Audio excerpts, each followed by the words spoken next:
श्री सीतारामचंद्राभ्याम नमः। श्रीमद् वाल्मीकि रामायण किष्किंधा कांड 17वां सर्ग। वाली का श्री रामचंद्र जी को फटकारना। युद्ध में कठोरता दिखाने वाला वाली श्री राम के वाण से घायल हो कटे वृक्ष की भांति सहसा पृथ्वी पर गिर पड़ा। उसका सारा शरीर पृथ्वी पर पड़ा हुआ था। तपाए हुए स्वर्ण के आभूषण अब भी उसकी शोभा बढ़ा रहे थे। वह देवराज इंद्र के बंधन रहित ध्वज की भांति पृथ्वी पर गिर पड़ा था। वानरों और भालुओं के युद्धपति वाली के धराशाही हो जाने पर वह पृथ्वी चंद्र रहित आकाश के भांति शोभाहीन हो गई। पृथ्वी पर पड़े होने पर भी महामना वाली के शरीर को शोभा, प्राण, तेज और पराक्रम नहीं छोड़ सके थे।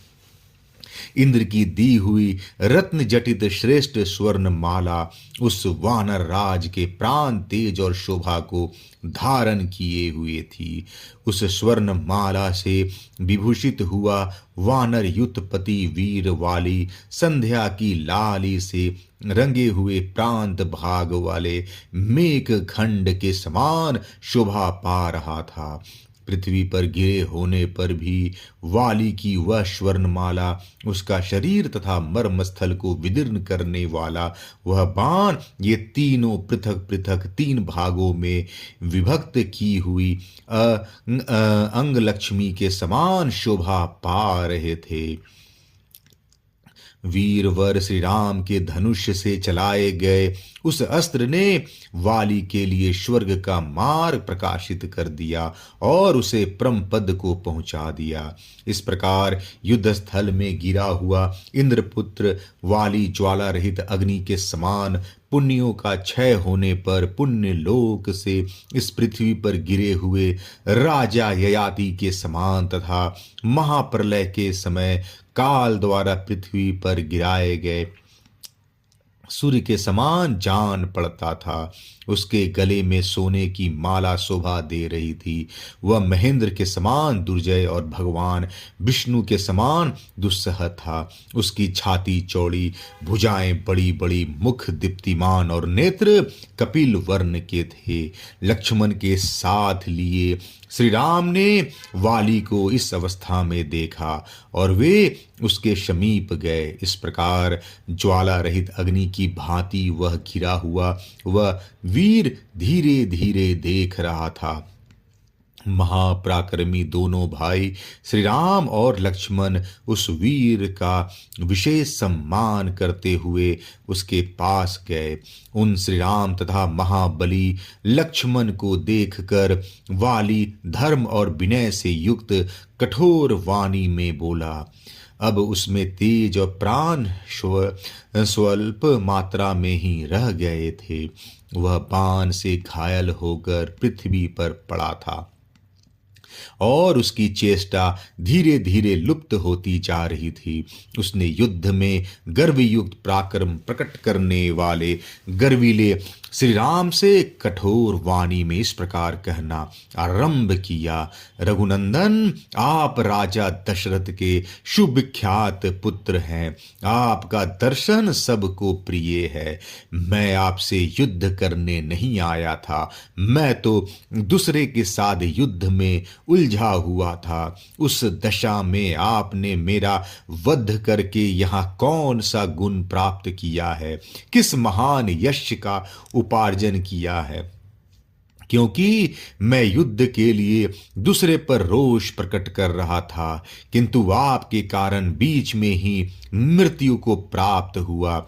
इस भूतल पर सब प्राणी आपके यश का वर्णन करते हुए कहते हैं, श्री रामचंद्र जी कुलीन, शतुष गुण संपन्न, तेजस्वी, उत्तम व्रत का आचरण करने वाले, करुणा का अनुभव करने वाले, प्रजा के हितैषी, दयालु, महान, उत्साह उत्साही, समयोचित कार्य एवं सदाचार के ज्ञाता और दृढ़ प्रतिज्ञ हैं।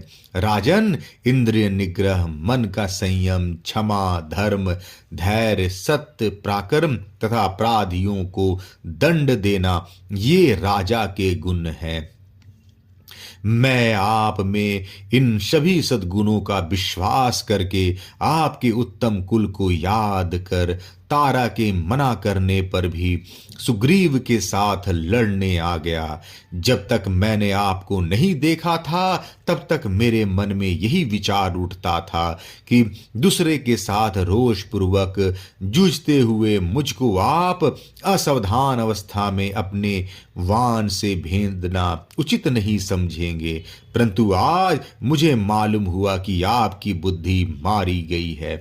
आप धर्मध्वजी हैं, दिखावे के लिए धर्म का चोला पहने हुए हैं, वास्तव में अधर्मी हैं। आपका आचार व्यवहार पापपूर्ण है। आप घास फूस से ढके हुए कुप के समान धोखा देने वाले हैं। आपने साधु पुरुषों का सा वेश धारण कर रखा है, परंतु है पापी। राख से ढकी हुई आग के समान आपका असली रूप साधु वेश में छिप गया है। मैं नहीं जानता था कि आपने लोगों को छलने के लिए ही धर्म की आड़ ली है। जब मैं आपके राज्य या नगर में कोई उपद्रव नहीं कर रहा था तथा आपका भी तिरस्कार नहीं करता था, तब आपने मुझ निरपराध को क्यों मारा? मैं सदा फल मूल का भोजन करने वाला और वन में ही विचरने वाला वानर हूँ। मैं यहाँ आपसे युद्ध नहीं करता था, दूसरे के साथ मेरी लड़ाई हो रही थी, फिर बिना अपराध के आपने मुझे क्यों मारा? राजन, आप एक सम्मानीय नरेश के पुत्र हैं, विश्वास के योग्य हैं और देखने में भी प्रिय हैं। आप में धर्म का साधन भूत चिन्ह, जटावल्कल धारण आदि भी प्रत्यक्ष दिखाई देता है। क्षत्रिय कुल में उत्पन्न, शास्त्र का ज्ञाता, संशय रहित तथा धार्मिक वेशभूषा से आच्छन्न होकर भी कौन सा मनुष्य ऐसा क्रूरतापूर्ण कर्म कर सकता है?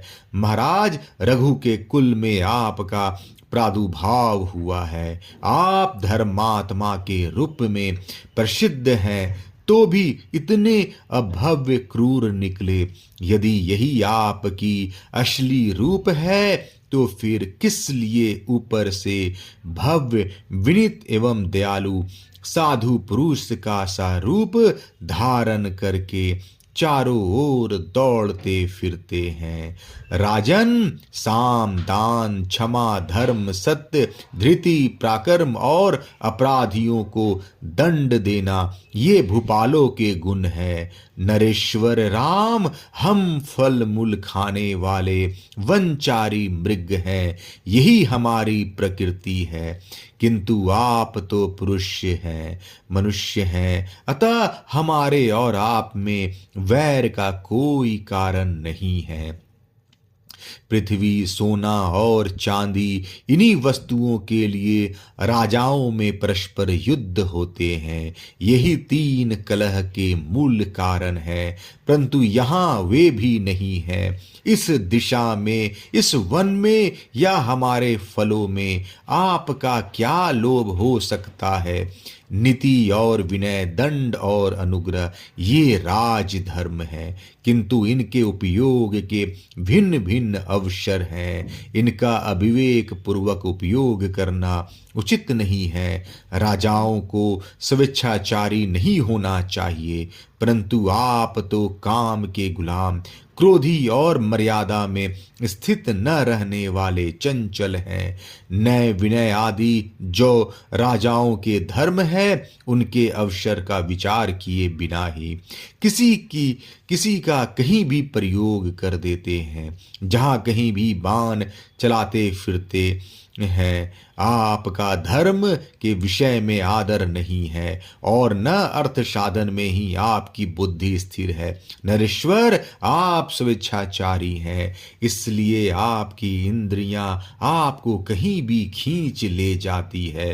काकुतस्थ, मैं सर्वथा निरपराध था, तो भी यहाँ मुझे वान से मारने का घृणित कर्म करके सत्य पुरुषों के बीच में आप क्या कहेंगे? राजा का वध करने वाला, ब्रह्म हत्यारा, गोघाती, चोर, प्राणियों की हिंसा में तत्पर रहने वाला, नास्तिक और परिवेता, बड़े भाई के अविवाहित रहते अपना विवाह करने वाला छोटा भाई, ये सब के सब नरकगामी होते हैं। चुगली खाने वाला, लोभी, मित्र हत्यारा तथा गुरु पत्नी गामी, ये पापात्माओं के लोक में जाते हैं, इसमें संशय नहीं है।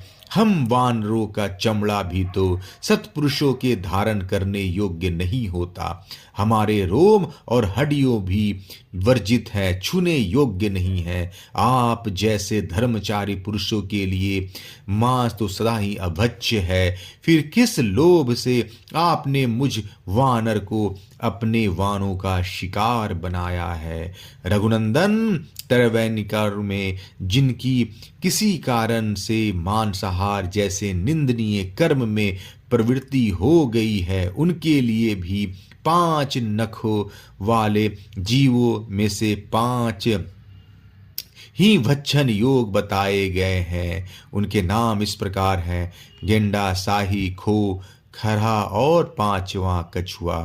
श्री राम, मनुष्य पुरुष मेरे वानर के चमड़े और हड्डी का स्पर्श नहीं करते हैं। वानर के मांस भी सभी के लिए अभक्ष्य होते हैं। इस तरह जिसका सब कुछ निषेध है, ऐसा 5 नख वाला मैं आज आपके हाथ से मारा गया हूँ। मेरी स्त्री तारा सर्वज्ञ है, उसने मुझे सत्य और हित की बात बताई थी, किंतु मोहवश उसका उल्लंघन करके मैं काल के अधीन हो गया। काकुतस्थ जैसे सुशीला युवती पापात्मा पति से सुरक्षित नहीं हो पाती, उसी प्रकार आप जैसे स्वामी को पाकर यह वसुधा सनाथ नहीं हो सकती।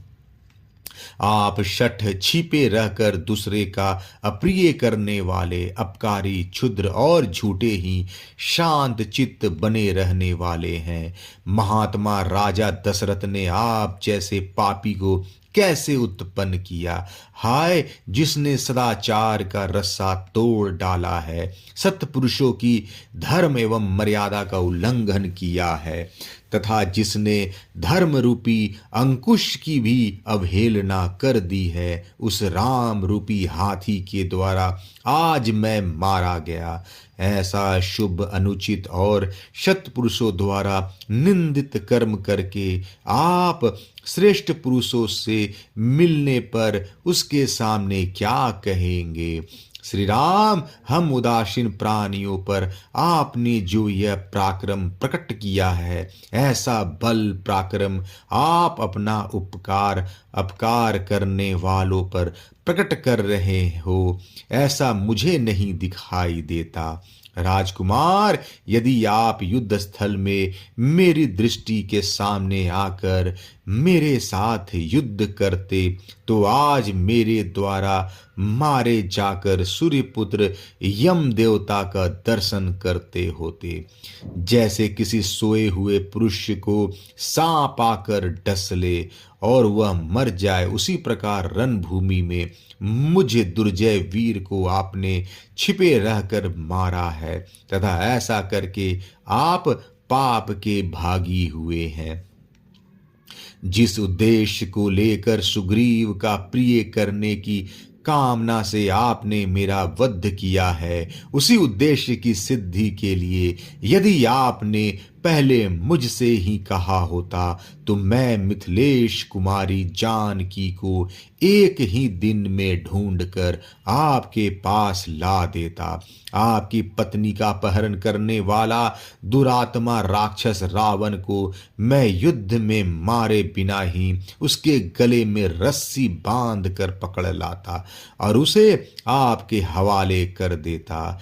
जैसे मधुकैटव द्वारा अपहृत हुई श्वेताश्वतरी श्रुति का भगवान हैग्रीव ने उद्धार किया था, उसी प्रकार मैं आपके आदेश से मिथिलेश कुमारी सीता को यदि वे समुद्र के जल में या पाताल में भी रखी गई होती तो भी वहां से ला देता। मेरे स्वर्गवासी हो जाने पर सुग्रीव जो यह राज्य प्राप्त करेंगे वह तो उचित ही है, अनुचित इतना ही हुआ कि आपने मुझे रणभूमि में अधर्म पूर्वक मारा है। यह जगत कभी न कभी काल के अधीन होता ही है, इसका ऐसा स्वभाव ही है। अतः भले ही मेरी मृत्यु हो जाए, इसके लिए मुझे खेद नहीं है, परंतु मेरे इस तरह मारे जाने का यदि आपने उचित उत्तर ढूंढ निकाला हो तो उसे अच्छी तरह सोच विचार कर कहिए। ऐसा कहकर महामनस्वी वानर राज वाली सूर्य के समान तेजस्वी श्री रामचंद्र जी की ओर देखकर चुप हो गए। उसका मुंह सूख गया था और वान के आघात से उसको बड़ी पीड़ा हो रही थी। किष्किंधा कांड 17वां सर्ग समाप्त। जय श्री राम।